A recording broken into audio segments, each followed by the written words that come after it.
vanas Apollo ruumides on nüüd uus klubi Arena 3. Vahepeal jõudis olla ka 777. Kolmas kord, äkki nüüd läheb pihta. Et mis siis selle majaga on? No meie lugejad juba kirjutasid, ilmselt majal asub needus, et meelelahutusäri seal vana parlamendi aegadest kuidagi ei taha minna. Või kuidas teile endale tundub? Teate, ma isegi mõtlesin selle needuse peale. Sest ega Aivaril lõpp läks käest ära ja eks see maja pressis tal nii mõnegi mahla välja, et miks see surm tal võis kätte jõuda natukene varem, kui loomulikul teel see oleks võib-olla jõudnud.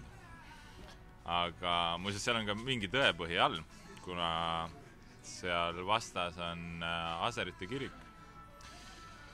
Ja see Seegi kiriku vana siis kalmistu asub see sama maja kohal või siis all nii-öelda. Ma eelmine aasta võtsin isegi kätte ja lasin ühel nõial ära puhastada selle maja. Aga ju ta siis, ma ei tea, puhastas, mis ta puhastas, aga see 7 nagu käima ei läinud. Ma ei saa ka öelda, et seal oli ka palju muid probleeme, et miks see käima ei läinud. Täna olgem ausad, siis lihtne matemaatika ütleb, et Tallinna ööelus, mitte ainult ööklubides, vaid ka VS-is, Chicagos, kus iganes Butterflies, käib nädalavahetuse päeval umbes 5000 inimest. Üks hetk Tallinna ööelus oli 25 ööklubi. Teeme väikse arvutuse, siis me jõuame nagu päris lihtsa valemini, et kui mul üks ööklubi oli, kuhu mahtus inimesi 600 ja teine 2000, siis sellest numbrist ma jään nagu väga-väga kaugele, mis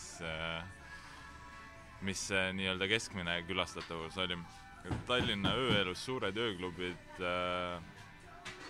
eks neil on täitsa omaette raskusastmega, et keeruline on teha meelelahutust. Ma tahtsin öelda, et 777 olid ju ka mõned peod, kus inimesed lausa olid troppis uksed, aga tahtsid kontserditele tulla. Et päris nii ju ei olnud, et klubis oleks kogu aeg unnanud tühjus ja üks inimene läheb teist taga.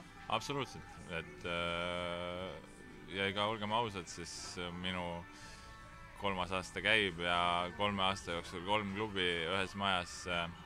Seal on ka palju erinevaid põhjuseid, et tavainimesele tundub, et ma lihtsalt hobi korras, mis sitasti see uuesti, et ei ole päris nii, et seal on ikkagi igal otsusel ja igal tegevusel on olnud oma point ja oma põhjus. Aga antud hetkel tulid noored poisid minu juurde ja pakkusid välja koostööks ja natuke tausta uurides, siis ma isegi sain teada, et Arena 3 on 2 aastat järjest Eesti parimaks ööklubiks valitud. Ja kuna poiste niisugune entusiasm ja töötahe nagu teha midagi suurt ja ägedat ja olgem ka aus, siis sellele klientuurile puudub ka teine vastav nii-öelda ööklubi Tallinna ööelus, et ma arvan, et 3. kord ma koos nende noormeestega õnnestun. Aga Arena 3 on missugune klubi, siis missugused inimesed on sinna oodatud? Mille poolest ta erineb näiteks teistest Tallinna ööklubidest?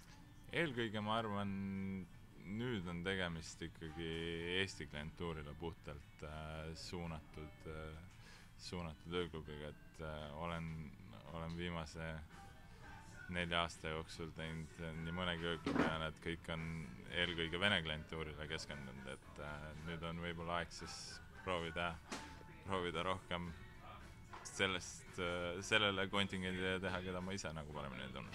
Üldlevinud müüt on see, et venelased on lahkema käega kulutavad klubitamisele ja meelelahutusele rohkem kui võib-olla Eesti klientuur. Jah, ma ei vaidle vastu, aga on ka Eesti klientuur, kes läbi huumoriprisma siis ütleme nii, et võib Maardus ema juures elada, aga ööklubis talle meeldib näidata, et ta on kuningas, et ka seda eestlast leidub tegelikult päris palju ja ma arvan, et see Arena klient ongi väga lähedal sinna, kellele meeldib vähemalt ööklubist näidata, et ta on midagi enamat, kui ta võib-olla tavaelus on.